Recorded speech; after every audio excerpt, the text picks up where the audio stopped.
Hola amigo y amiga, en esta ocasión quiero compartir contigo un tema muy importante para cada uno de nosotros y en especial a los padres de familia, que se trata acerca de dominio propio. Pero antes de iniciar quisiera invitarte a tener una palabra de oración. Oremos. Amoroso Padre Celestial, te damos gracias porque nos permites poder estudiar tu santa palabra. Y vamos a estudiar este tópico que es muy importante para nuestra vida, no solamente cotidiana, sino que también espiritual. Y es acerca del dominio propio. ¿Qué es lo que tú nos dices acerca del dominio propio? Pues eso es lo que vamos a estudiar en esta ocasión. Por favor, Señor, guíanos en este estudio, que tu Santo Espíritu esté conmigo y también con la persona que está viendo este video. Te suplicamos esto y te lo pedimos en el dulce nombre de tu Hijo amado Cristo Jesús. Amén y amén. El dominio propio. Quisiera invitarlos a buscar en sus Biblias o en tu Biblia Hebreos 24, versículo 24 y 25. Aquí vemos una historia que le pasó al apóstol Pablo, que tiene que ver con el contexto de esa situación. Es cuando los judíos querían apresar a Pablo y pues querían matarle. Pero al final de cuentas, Pablo se entregó a las autoridades romanas. Pero aquí vemos que Félix, que era la persona que estaba encargada, el romano que estaba encargado del área de Judea, lo hizo llamar. Y Pablo quería comentarle, quería enseñarle acerca de la palabra de Dios. Y aquí vemos que nos dice que algunos días después, viniendo Félix con Drusila, su mujer, que era judía, ojo con eso, era parte del pueblo de Dios, llamó a Pablo y le oyó acerca de la fe en Jesucristo. Pero al disertar Pablo acerca de la justicia, del dominio propio y del juicio venidero, Félix le pasó algo interesante, se espantó y dijo: ahora vete, pero cuando tenga oportunidad te llamaré. Bueno, hubieron tres temas muy importantes que Pablo le estaba comentando a Félix. Uno de estos, la justicia. Luego, el dominio propio, y ese es el que vamos a estudiar a profundidad en esta ocasión. Y el juicio venidero, que si bien es cierto, las tres cosas las tres temáticas que se le presentó a Félix, era algo que probablemente impactó sus oídos, impactó su mente, pero el dominio propio en específico. Recordemos que las personas romanas en esa época, pues ellos tenían, no podría decir una dificultad, si más bien ellos se entregaban a ese tipo de cosas como las orgías, las fiestas, la oración a los ídolos, todo lo que tuviera que ver con darse y entregarse por completo a la libertad o liberalidad. Pues ellos no ejercían un dominio propio, sino que ellos hacían lo que ellos pensaban que estaba bien y lo que les daba placer. Así que me imagino que en la mente de Félix él llegó a pensar: pero ¿cómo yo voy a ejercer dominio propio si todo lo que a mí me gusta, todo lo que yo disfruto con mis amigos y con otros líderes de Roma, pues yo siempre he pensado que es algo bueno, que se debe disfrutar? Así que se le presenta este tema a través del apóstol Pablo. Y en nuestros días, muchas veces cuando se habla acerca del dominio propio, es lo menos que se quiere practicar, porque todos, de alguna u otra forma, Satanás nos quiere entrampar, nos quiere tentar en hacer lo que nosotros queramos. Así que es algo que llega a ser un golpe para cada uno de los que escuchamos acerca del dominio propio. En Gálatas 5, 22, 23 nos habla acerca de los frutos del Espíritu Santo. Y uno de estos es el dominio propio, pero vamos a leerlos todos. Mas el fruto del Espíritu es amor, gozo, paz, paciencia, benignidad, bondad, fe, que eso ya lo vimos en otro tema, mansedumbre y templanza. La templanza es el dominio propio. Y contra tales cosas no hay ley. Así que la única forma que nosotros podamos tener el dominio propio o la templanza es solamente si nosotros permitimos que el Espíritu Santo tenga una injerencia directa en nuestras vidas. Pero bueno, en resumen, ¿qué es dominio propio? ¿Qué significado se le puede dar? ¿Qué definición le podemos dar? Bueno, el dominio propio es colocar nuestra voluntad a la sujeción de Dios. Ese es el dominio propio desde un punto de vista espiritual. Testimonios para la Iglesia, tomo 4, página 111, dice lo siguiente: el mayor triunfo que nos dio la religión de Cristo es el control sobre nosotros mismos. Es algo que Cristo nos da a nosotros.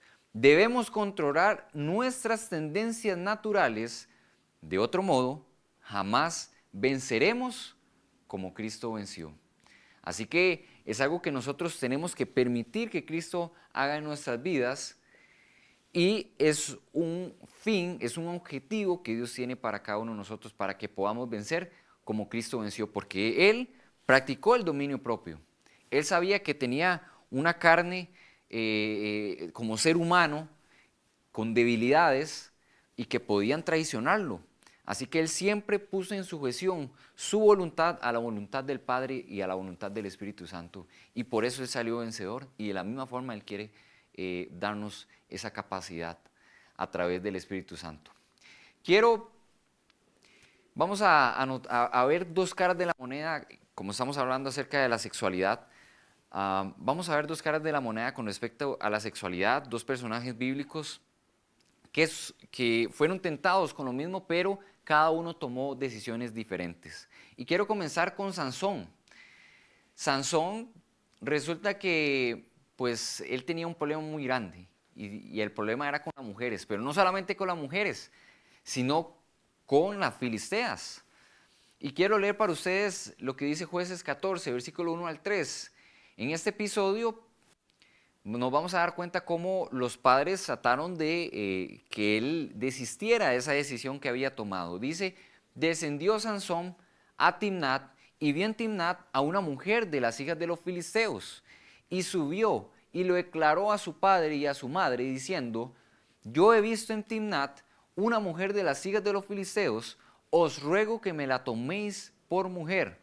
Y su padre y su madre le dijeron: no hay mujer entre las hijas de tus hermanos, ni en todo nuestro pueblo, para que vayas tú a tomar mujer de los filisteos incircuncisos. Y Sansón respondió a su padre: tómame esta por mujer, porque ella me agrada. Así que él estaba completamente cerrado a la idea de poder pues buscar mujer dentro del pueblo de Dios. Y a veces yo me pregunto, ¿por qué habrá sido?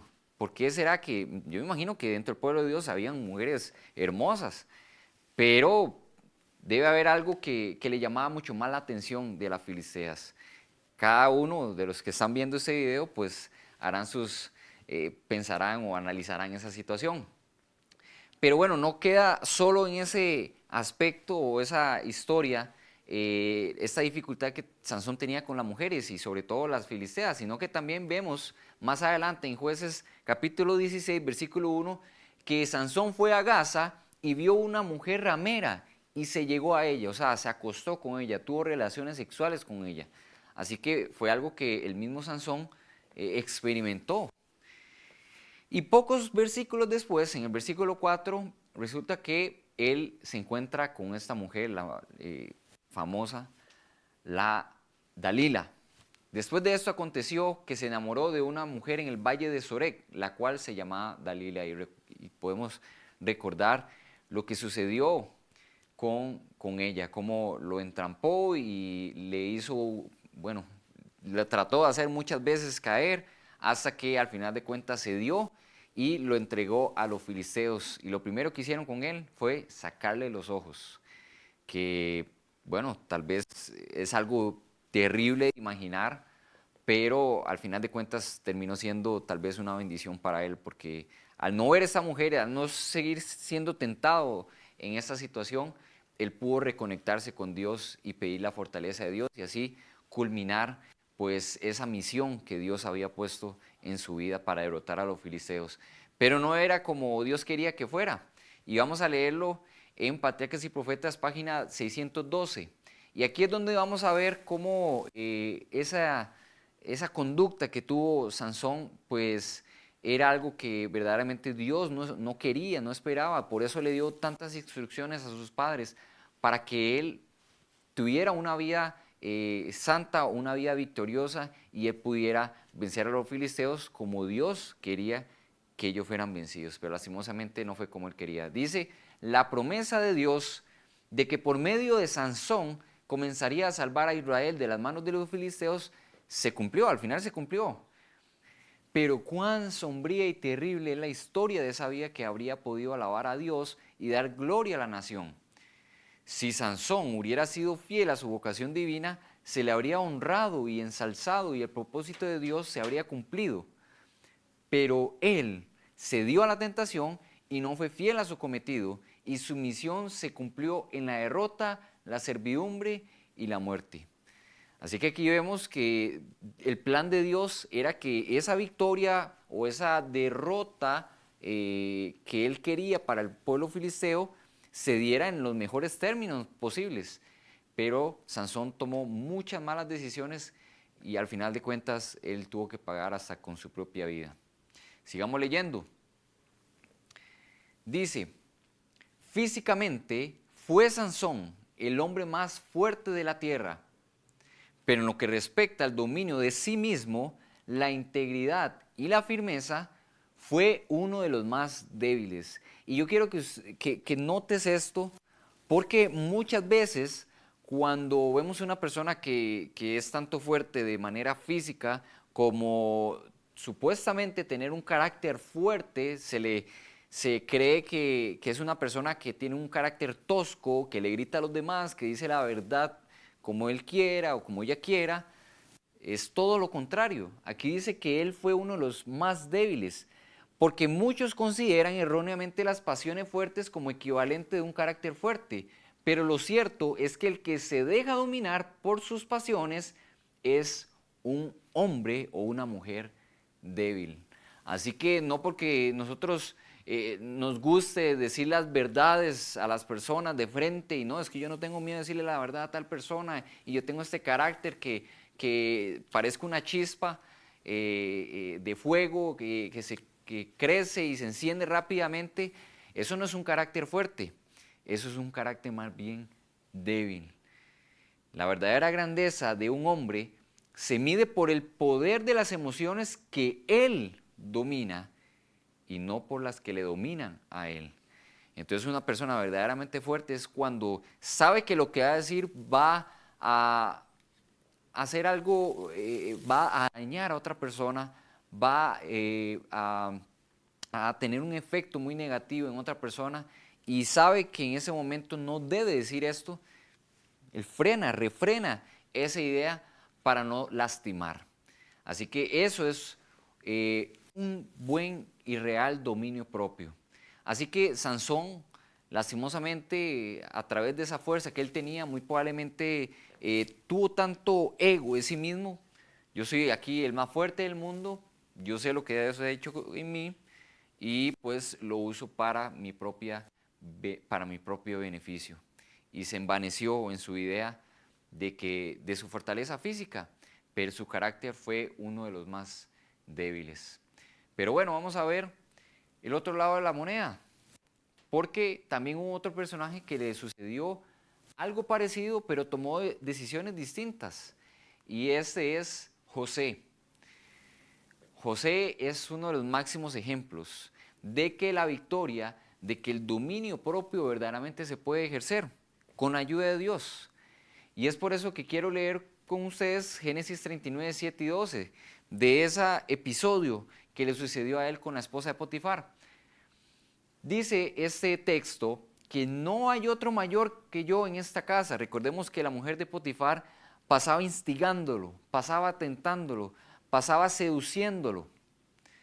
Pero él le dice, José le dice a ella, no hay otro mayor que yo en esta casa y ninguna cosa me ha reservado sino a ti, por cuanto tú eres su mujer. ¿Cómo pues haría yo este grande mal y pecaría contra Dios? Hablando ella a José cada día y no escuchándola, él para acostarse al lado de ella, o sea, para tener relaciones sexuales, para estar con ella, Aconteció que entró él un día en casa para hacer su oficio y no había nadie de los de la casa ahí. Y ella lo asió por su ropa, diciendo, duerme conmigo. Entonces él dejó su ropa en las manos de ella y huyó y salió. Prácticamente esa mujer quería abusar de él.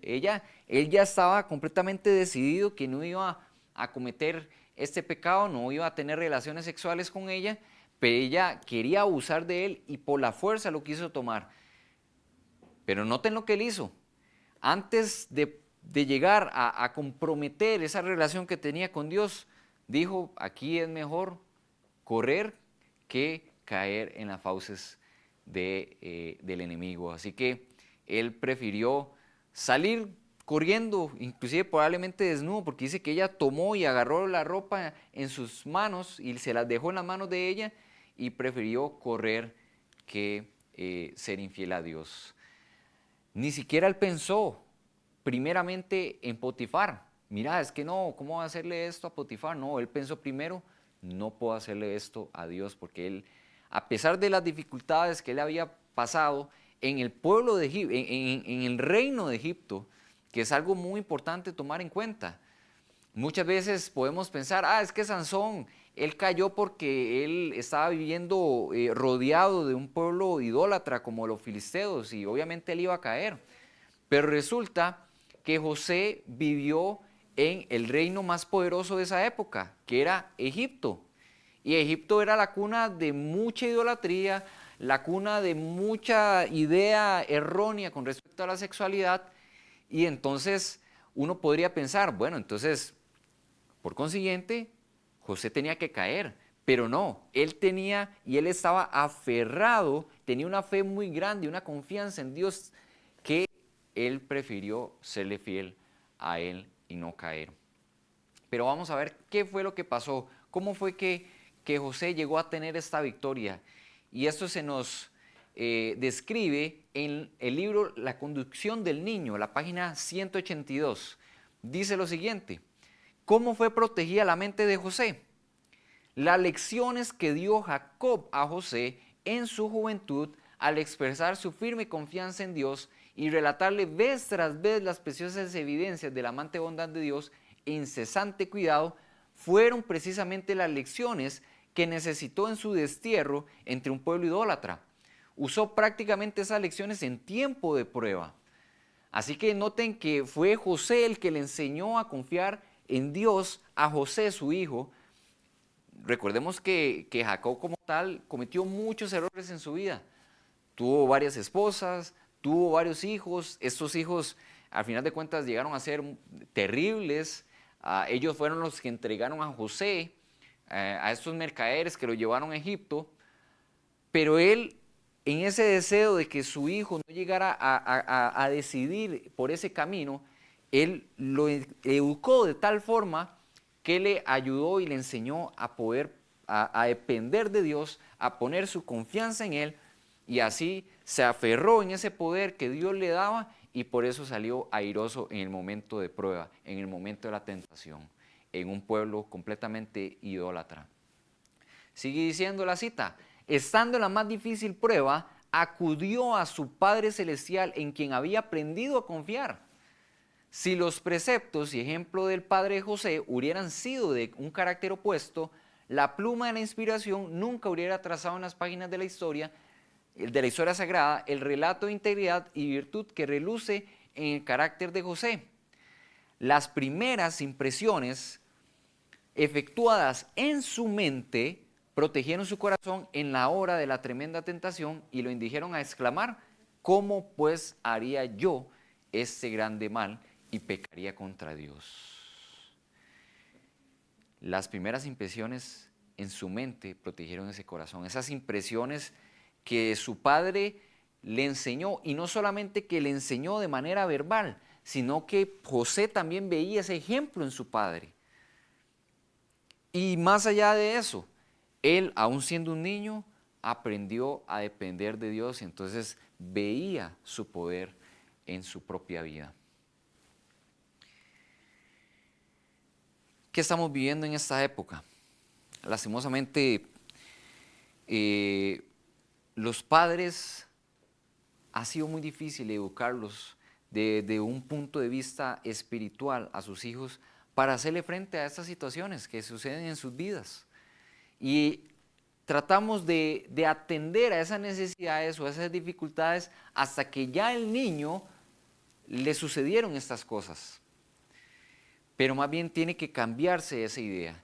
Y es por eso que yo hago un llamado a los padres y madres que están viendo este video. Consejos para los maestros, página 83, dice lo siguiente: estamos viviendo en una época cuando casi todo es superficial. Hay muy poca estabilidad y firmeza de carácter porque la preparación y educación de los niños desde su cuna es superficial. Muchas veces los padres de hoy en día se enfocan en proveerle alimento, vivienda, ropa y todo lo que tenga que ver con lo material a los hijos, y creen lastimosamente que esto suple todas las necesidades de sus hijos, cuando no es así. O cuando tal vez son padres cristianos y les enseñan a sus hijos a orar simplemente, o les enseñan a leer la Biblia, pero no les enseñan de manera vivencial y práctica en confiar en Dios. Muchas veces decimos a nuestros hijos: sigue esto, haz lo otro, no hagas así, no hagas aquí, no hagas allá. Pero muchas veces los padres terminan cometiendo esas cosas o hacen esas cosas que le evitan a sus hijos hacer. Tenemos que enseñar a los hijos de manera práctica, no de manera teórica, de manera verbal. Los padres deben de ser primero los ejemplos de sus hijos para que ellos sigan ese ejemplo en su vida. Se edifica el carácter sobre la arena. No se lo amolda la abnegación y el dominio propio, porque los padres muy pocas veces también tienen poco dominio propio. Pasan en discusiones, pasan en riñas, pasan muchas situaciones en nuestros hogares y les exigimos a nuestros hijos que no sigan ese camino. Pero lastimosamente ellos no aprenden con lo que los padres dicen, sino por lo que los padres hacen. Así es como aprenden los niños. No se los ha mimado y complacido hasta echarlos a perder para la vida práctica. Pero noten esto. Y eso ojalá que sea la forma en que nosotros eduquemos a nuestros hijos. Los niños deben ser preparados y educados de tal manera que sepan que les esperan tentaciones y cuenten con que tendrán que hacer frente a dificultades y peligros. Nosotros tenemos que preparar a nuestros jóvenes, a nuestros hijos, antes de que llegue la tentación, antes de que llegue la prueba. ¿Por qué José tuvo tanto éxito con respecto a esta situación que se le presentó con la esposa de Potifar? Porque él ya sabía que en algún momento iba a ser tentado de esa manera. Y dijo: mira, mi padre ya me habló acerca de ese tipo de cosas. Tengo una conexión tan grande que con el Espíritu Santo que él ya pone en mi mente esa alerta de que está sucediendo algo que el enemigo quiere que yo haga, pero que no es la voluntad de Dios. Y es por eso que él estuvo preparado para decir: no hago ese grande mal contra Dios. Si nosotros preparáramos a nuestros hijos de esta manera, no después de que ya llega la tentación y los hijos ya no saben qué hacer. Mira, mi padre y mi madre no me han enseñado qué hacer ante esta situación, qué decisión debo tomar. Y lastimosamente muchos de ellos toman la decisión errónea y caen en un punto en donde la siguen cometiendo y siguen cometiendo porque nadie les enseñó, no solamente de manera verbal, sino que también de manera vivencial y práctica. Así que tienen que ser educados con anticipación de lo que les va a llegar a pasar en el futuro. Y los padres, conforme han pasado y vivido sus vidas, valga la redundancia, ellos se van a dar cuenta y pueden compartir con sus hijos muchas de las dificultades que ellos podrán pasar conforme van creciendo. Así que es muy importante y clave que los padres, por favor, enseñen a sus hijos antes de que sucedan cosas en las cuales muchas veces nos golpea y nos hace tener una situación muy triste dentro de la familia. Conducción del niño, página 83. La madre, al contemplar al hijo que ha sido entregado a su cuidado, bien podría preguntarse con profunda ansiedad, ¿cuál es el gran blanco y objetivo de su educación? La primera lección, ojo con esto, la primera lección que debe enseñársele a ese niño es la del dominio propio. Porque ninguna persona indisciplinada y testaruda puede esperar tener éxito en este mundo o recompensa en el venidero. Si nosotros queremos que nuestros hijos sean parte del reino celestial, tenemos que vivir dentro de una atmósfera en nuestro hogar como la del reino celestial. Pero muchas veces esa condición no se da. Y por eso una y otra vez seguiré diciendo, padres, si ustedes quieren enseñar a sus hijos de que tomen buenas decisiones, ustedes tienen que aprender a tomar buenas decisiones enfrente de ellos, porque ellos van a hacer lo que ustedes hacen y no tanto lo que ustedes les dicen. Ese es mi llamado en esta ocasión para cada uno de ustedes.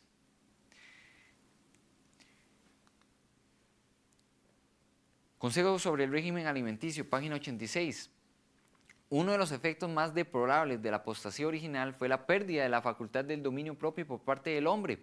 Solo en la medida en que se recupere esta facultad puede haber un verdadero progreso. Por eso una y otra vez se habla del dominio propio, y el dominio propio, recordemos, es algo que el Espíritu Santo es el que pone en nosotros. El Colportor Evangélico, página 209, dice lo siguiente: el poder del dominio propio se acrecienta con el ejercicio.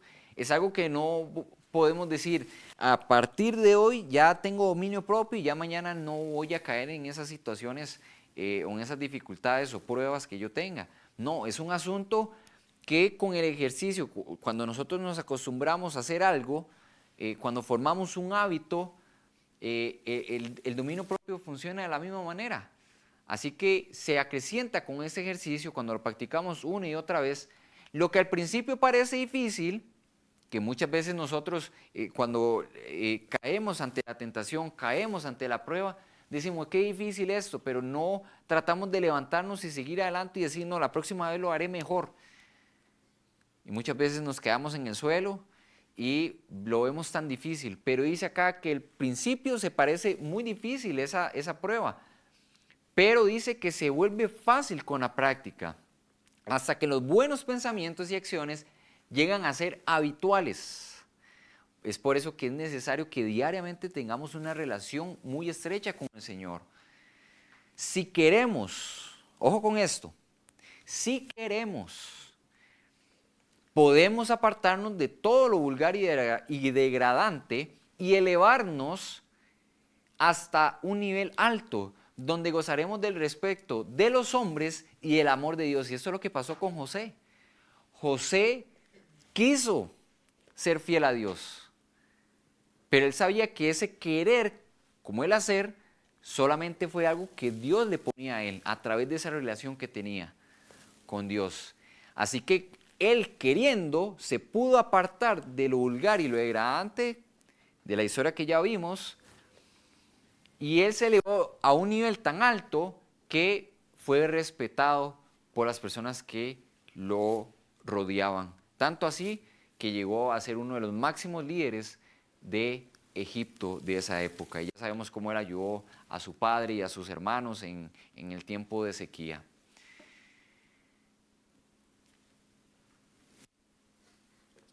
Muchas veces nosotros vemos al enemigo de Dios, al enemigo de las almas, a Satanás, como el enemigo más fuerte que debemos vencer.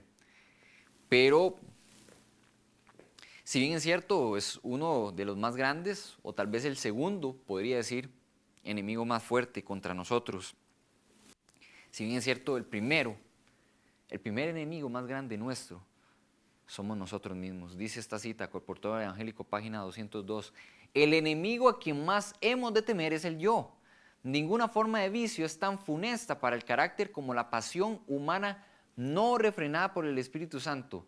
ninguna victoria que podamos ganar es tan preciosa como la victoria sobre nosotros mismos. Nosotros como seres humanos, con la naturaleza caída que nosotros tenemos y pecaminosa,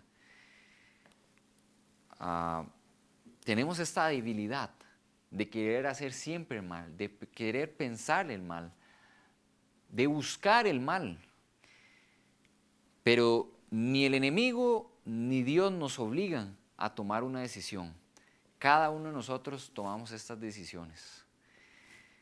El problema es que nosotros nos hemos acostumbrado a decidir mal, a decidir la opción que nos da Satanás. Pero Dios quiere que a través de esa relación que podamos tener con Él, cuando permitimos que el Espíritu Santo inunde nuestro corazón y pone en nosotros esos frutos, entonces nosotros aprendemos a ya no tomar de la opción que nos ofrece Satanás, sino que aprendemos a tomar la opción que nos ofrece el Señor. Y eso es lo que Dios quiere hacer en tu vida, en mi vida.